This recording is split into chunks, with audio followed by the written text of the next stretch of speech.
Man sentenced 640 years in jail in 1980s rape cases. Using DNA evidence, an Indiana man was sentenced to spend 650 years in prison on Friday after being implicated in many rape and other crimes dating back to the 1980s.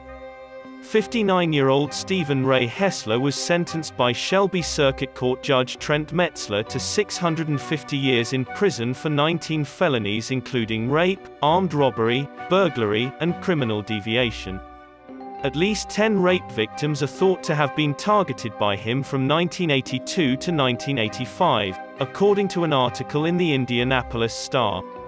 Investigators and law enforcement personnel all around the nation have utilized advances in DNA testing and forensic genealogy to solve cases that had been open for decades. Even in instances from the 1980s, police may now examine evidence and identify previously unidentified individuals. A utility bill envelope leaked by Hessler in August 2020 led to his arrest.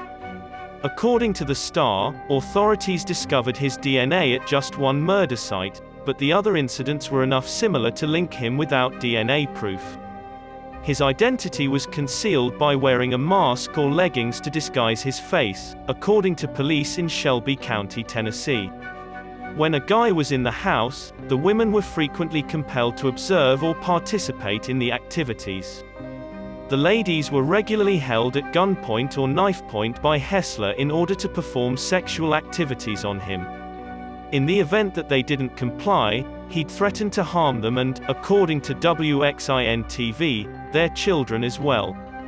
Hessler would snap pictures of his victims before he departed and use them as a form of extortion. To further scare them into silence, he threatened to kill them if they contacted the authorities. According to the Star, several of his victims said that he took their money and disconnected their phones before fleeing. DNA evidence collected at the location of his last spate of attacks in 1985 was not enough to identify a suspect, according to the Star. It came to a point where the attacks stopped in the 1980s, WXIN reports. Hessler had been found guilty of rape in another county and sentenced to 20 years in prison.